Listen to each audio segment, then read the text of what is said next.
Bonjour, aujourd'hui je vous propose une lecture passionnante de l'époque que j'ai sous les yeux d'ailleurs, du Ramban qui est né en 1194 et qui est mort, il est né en Espagne et il va mourir en Israël en 1270. Donc nous sommes en pleine période du XIIIe siècle. C'était un très grand maître d'Israël, il faisait partie de ce qu'on appelle les Rishonim, ça veut dire l'époque des première génération de rabbins entre l'an 1000 de notre ère commune et l'an 1500.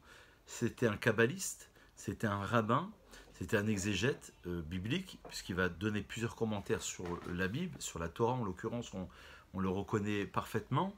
C'était un médecin et il va organiser une grande disputation en 1263 à Barcelone avec les chrétiens, et à tel point qu'il va réussir cette disputation d'opposition d'idées entre le judaïsme et le christianisme, qu'il va être forcé, obligé de quitter l'Espagne, et il va se rendre ensuite en Eretz Israël. Alors, ce que je voulais vous proposer, c'est surtout la lettre du Ramban que j'ai sous les yeux, Nachmanide. On l'appelle Nachmanide. Le Ramban, Rabbi Moshe ben Nachman, à son fils, il a envoyé une lettre, Igeret à Ramban, qui se trouvait en Catalogne. Alors, le texte, je vais essayer de vous la proposer en deux vidéos parce que c'est un petit peu long. Il est indiqué, par exemple, j'ai le livre à la page 748 du Magen Avot ici. Dans certaines éditions, ça apparaît à la fin de la prière de Shacharit du matin, qu'il faut lire une fois par semaine. Et d'ailleurs, elle est tellement importante cette lettre qu'il dit à la fin, chaque fois que tu la liras, le ciel répondra. Donc c'est le Ramban qui envoie cette lettre à son fils en Catalogne. Chaque fois que tu la liras, le ciel répondra à tout ce qu'il te viendra à l'esprit de demander, et ceci pour l'éternité. Amen, c'est là. Alors de quoi s'agit-il? C'est une lettre qui va parler du fait, ça a commencé par cela, de ne pas se mettre en colère. Et on va parler de l'humilité. Shema béni Moussa avicha ve'altitosh Torah timecha, c'est un verset dans le Michelet, dans les proverbes écrits par le roi Salomon, qui dit « Écoute mon fils les remontrances de ton père et ne délaisse pas les instructions de ta mère. » Moussar avicha. C'est vrai que normalement on aurait dû attendre Torat avicha et Moussar imecha. Mais chez le père, il y aura un Moussar, il y aura une morale, il y aura une éthique, il y aura une remontrance, et il y aura une loi, puisque la mère va transmettre l'identité même du futur nourrisson et du futur individu. Prends l'habitude, dit le Ramban Nachmanide, de toujours parler posément à chacun en toutes circonstances. Tu éviteras ainsi la colère, car c'est un défaut particulièrement grave, auquel les Chachamim disent, etc. Et ce sont, lorsque tu te seras débarrassé de la colère, tu t'appliqueras à acquérir la modestie. Donc, premier axiome, c'est le fait de se séparer de la colère.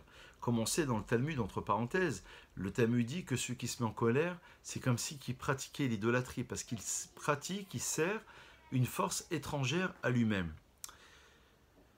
Lorsqu'il se débarrasse de la colère, il peut arriver à la modestie, qui est la meilleure d'entre toutes les qualités. Vous voyez combien cette higuerette, elle est importante, elle est passionnante, elle est fondamentale, il faut la lire au moins une fois par semaine. Et comme je vous l'ai dit tout à l'heure, chaque fois que tu la liras, le ciel répondra à tout ce qu'il te viendra à l'esprit de demander. La crainte de Dieu est le fruit de l'humilité. C'est donc grâce à la modestie que tu acquerras la crainte de Dieu, puisque sans cesse tu te rappelleras d'où tu es venu et où tu finiras par aller. Donc, on a la colère, on se débarrasse au fur et à mesure, on se maîtrise. Un jour, ça va être 5 minutes, le second jour, ça va être 10 minutes, un mois après, ça va être un quart d'heure, etc. Et au bout d'un an, 2 ans, parfois il faut toute une vie, on va essayer de supprimer cette colère qui est négative. On va faire semblant de se mettre en colère en pédagogie, avec ses élèves ou avec ses enfants. Mais intérieurement, on ne sera pas colérique, on n'aura pas ce trait de caractère tout à fait négatif. On arrive à la modestie. La modestie nous entraîne, dit le Ramban à son fils, à la crainte de Dieu. Et c'est en méditant toutes ces pensées que tu viendras à craindre ton Créateur et à fuir le péché, car ce sont ces vertus qui te permettront d'apprécier ton lot.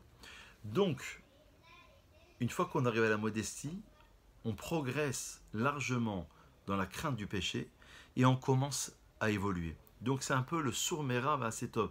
Écarte du mal, dit le roi David, et ensuite pratique le bien. Il faut déjà se débarrasser des scories, des impuretés qui sont en nous pour aller vers l'essence même des choses. Et évidemment, aller vers une progression.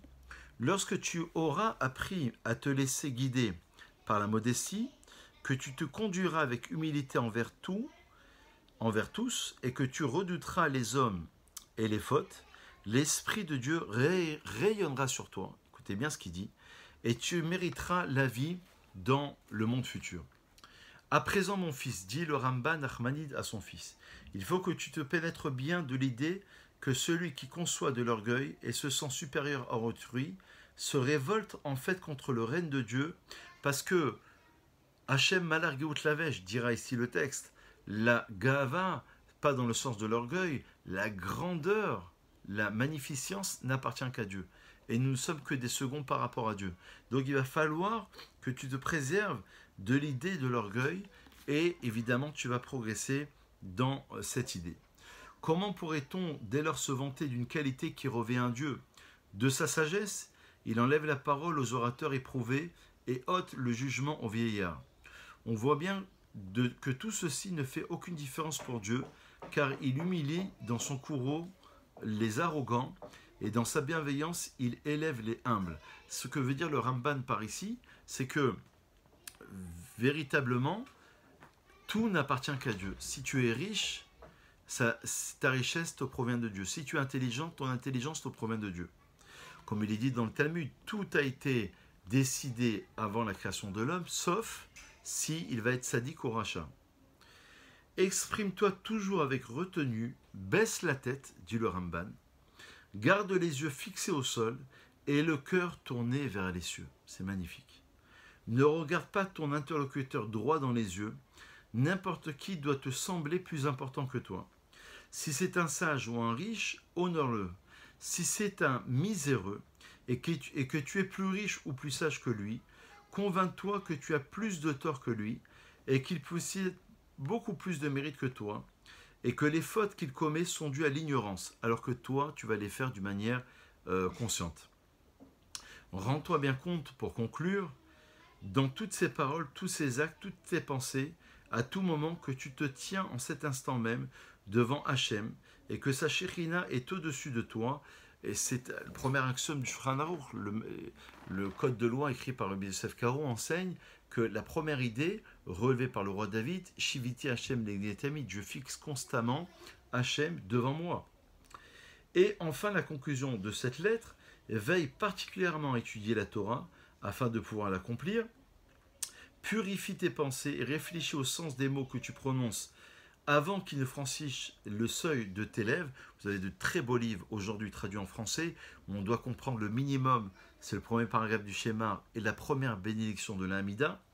Agis toujours ainsi à tout propos tous les jours de ta vie. C'est ainsi que tu assureras la rectitude de tes paroles. Ta prière sera pure, etc.